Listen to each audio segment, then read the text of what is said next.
Hello friends, स्वागत है आपका अपने यूट्यूब चैनल जीके वर्ल्ड 01 में।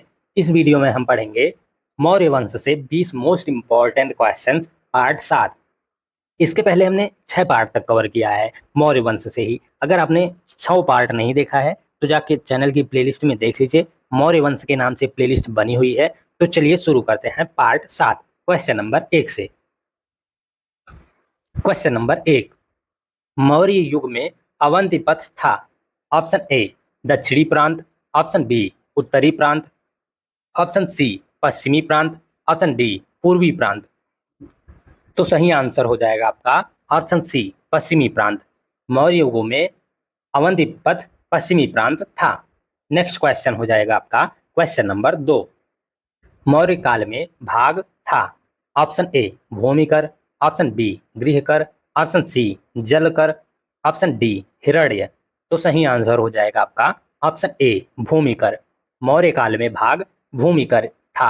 नेक्स्ट क्वेश्चन हो जाएगा आपका क्वेश्चन नंबर 3, अर्थशास्त्र में कितने तीर्थों पदाधिकारी का उल्लेख है।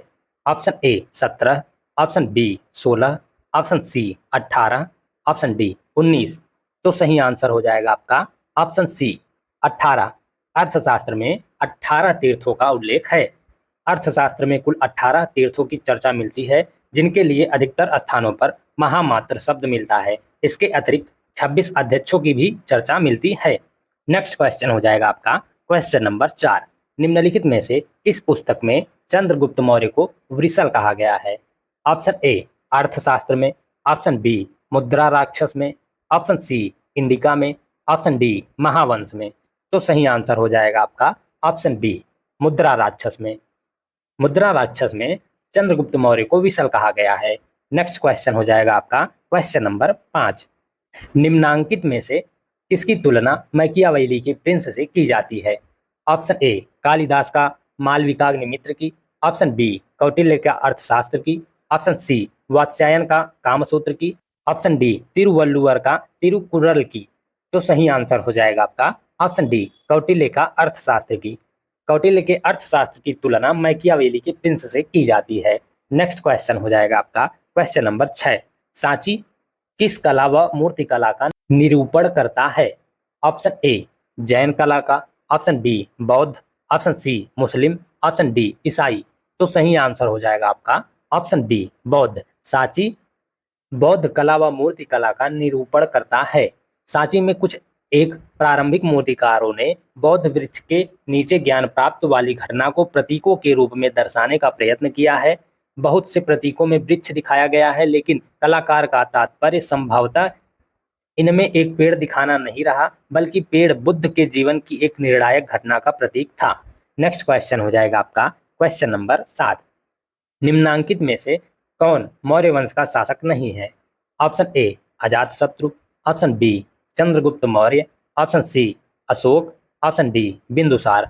तो सही आंसर हो जाएगा आपका ऑप्शन ए अजातशत्रु। इनमें से अजातशत्रु जो है वो मौर्य वंश का शासक नहीं है। चंद्रगुप्त मौर्य, अशोक और बिंदुसार ये तीनों तो हैं मौर्य वंश के शासक, लेकिन अजातशत्रु नहीं है मौर्य वंश का शासक। अब देख लेते हैं अजातशत्रु किस वंश का शासक था। अजातशत्रु मगध के एक प्रतापी सम्राट और बिंबिसार के पुत्र थे, जिसने पिता को मारकर राज्य प्राप्त किया था। हर्यक वंश के ये शासक थे अजातशत्रु। नेक्स्ट क्वेश्चन हो जाएगा आपका क्वेश्चन नंबर 8, मुद्रा राक्षस का लेखक निम्न में से कौन है। ऑप्शन ए अश्वघोष, option B Vishakhadatta, option C Kalidas, option D Bhasa.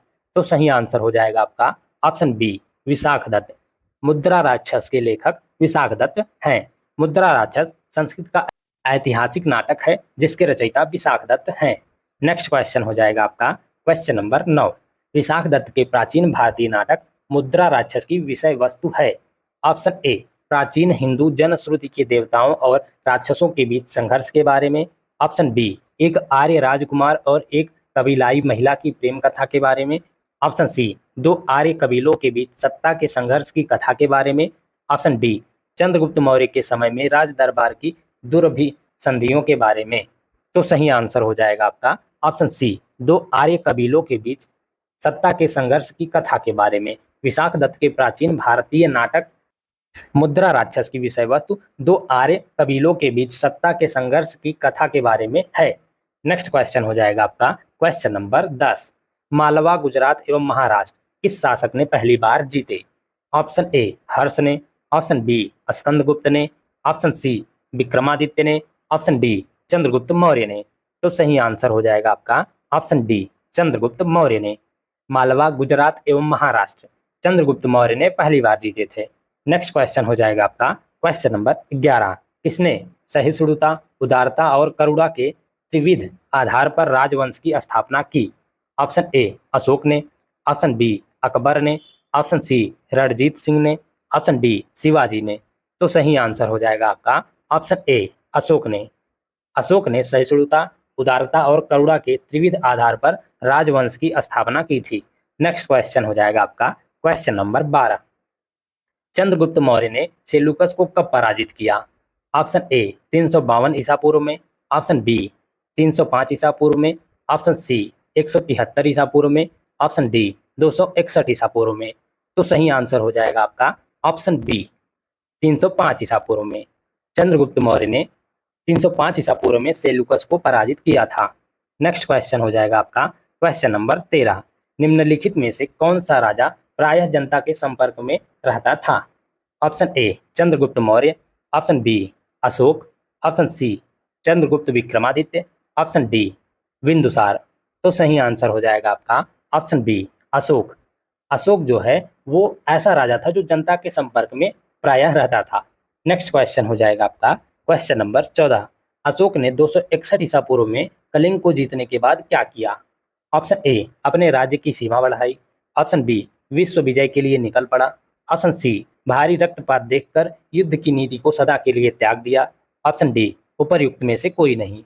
तो सही आंसर हो जाएगा आपका ऑप्शन सी भारी रक्तपात को देखकर युद्ध की नीति को सदा के लिए त्याग दिया था। अशोक ने 261 ईसा पूर्व में कलिंग को जीतने के बाद भारी रक्तपात देखकर युद्ध की नीति को सदा के लिए त्याग दिया। ये भी इंपॉर्टेंट क्वेश्चन है और एक इंपॉर्टेंट क्वेश्चन ये है कलिंग का युद्ध कब हुआ था? 261 ईसा पूर्व में हुआ था। नेक्स्ट क्वेश्चन हो जाएगा आपका क्वेश्चन नंबर 15। अशोक के अधिकांश अभिलेख किस भाषा व लिपि में है? ऑप्शन ए प्राकृत व ब्राह्मी, ऑप्शन बी संस्कृत व ब्राह्मी, ऑप्शन सी पाली व ब्राह्मी, ऑप्शन डी इनमें से कोई नहीं। तो सही आंसर हो जाएगा आपका ऑप्शन ए प्राकृत व ब्राह्मी। अशोक के अधिकांश अभिलेख प्राकृत व ब्राह्मी भाषा व लिपि में है। नेक्स्ट क्वेश्चन हो जाएगा आपका क्वेश्चन नंबर 16। किस ग्रंथ में चंद्रगुप्त मौर्य के लिए वृषल निम्न कुल का प्रयोग किया गया है? ऑप्शन ए ब्राह्मण साहित्य में, ऑप्शन बी जैन साहित्य में, ऑप्शन सी मुद्रा राक्षस में, ऑप्शन डी बौद्ध ग्रंथ में। तो सही आंसर हो जाएगा आपका ऑप्शन सी मुद्रा राक्षस में। मुद्रा राक्षस में चंद्रगुप्त मौर्य के लिए विसर निम्न कुल शब्द का प्रयोग किया गया है। मुद्रा राक्षस नाटक संस्कृत नाटक चंद्रगुप्त मौर्य को वृषल कहता है। नेक्स्ट क्वेश्चन हो जाएगा आपका क्वेश्चन नंबर 17। इस ग्रंथ में शूद्रों के लिए आर्य शब्द का प्रयोग हुआ है? ऑप्शन ए अर्थशास्त्र में, ऑप्शन बी मुद्रा राक्षस में, ऑप्शन सी अष्टाध्यायी में, ऑप्शन डी बृहत कथा मंजरी में। तो सही आंसर हो जाएगा आपका ऑप्शन ए अर्थशास्त्र में। अर्थशास्त्र में शूद्रों के लिए आर्य शब्द का प्रयोग हुआ है। नेक्स्ट क्वेश्चन हो जाएगा आपका क्वेश्चन नंबर 18। किसने पाटलिपुत्र को पोलिब्रोथा कहा? ऑप्शन ए मेगस्थनीज ने, ऑप्शन बी स्टैबो ने, ऑप्शन सी प्लूटार्क ने, ऑप्शन डी एरियन ने। तो सही आंसर हो जाएगा आपका ऑप्शन ए मेगस्थनीज ने। मेगस्थनीज ने पाटलिपुत्र को पोलिब्रोथा कहा। नेक्स्ट क्वेश्चन हो जाएगा आपका क्वेश्चन नंबर 19। मौर्य काल में गुप्तचरों को क्या कहा जाता था? ऑप्शन ए गूढ़ पुरुष, ऑप्शन बी गुप्तचर, ऑप्शन सी संस्था एवं संचार, ऑप्शन डी खोजी। तो सही आंसर हो जाएगा आपका ऑप्शन ए गूढ़ पुरुष। मौर्य काल में गुप्तचरों को गूढ़ पुरुष तथा इसके प्रमुख अधिकारी को सर्प महामात्य कहा गया है। नेक्स्ट क्वेश्चन हो जाएगा आपका क्वेश्चन नंबर 20। अशोक के बारे में जानने के लिए महत्वपूर्ण स्रोत है? ऑप्शन ए आहत मुद्रा, ऑप्शन बी शिलालेख, ऑप्शन सी यूनानी लेख, ऑप्शन डी बौद्ध साहित्य। तो सही आंसर हो जाएगा आपका ऑप्शन बी शिलालेख। अशोक के बारे में जानने के लिए महत्वपूर्ण जो स्रोत है वो शिलालेख है। Thank you guys for watching. इस वीडियो में हमने मौर्य वंश से 20 most important questions part 7 cover किया है। जितने इंपॉर्टेंट क्वेश्चन थे हमने सातों पार्ट में कवर कर लिया है। अगर और भी इंपॉर्टेंट क्वेश्चन हमको मिलते हैं या हम देखते हैं कि इंपॉर्टेंट लगेंगे तो हम पार्ट 8 भी कवर करेंगे। इसके पहले हमने 6 पार्ट तक कवर किया है। अगर आपने 6 पार्ट नहीं देखा है तो जाके चैनल की प्लेलिस्ट में देख लीजिए। मौर्य वंश के नाम से प्लेलिस्ट बनी हुई है। उन 6 पार्ट में भी हमने बहुत इंपॉर्टेंट 20-20 क्वेश्चन हर पार्ट में किया है। तो वीडियो में कंटिन्यूअस बने रहिएगा and thank you for watching.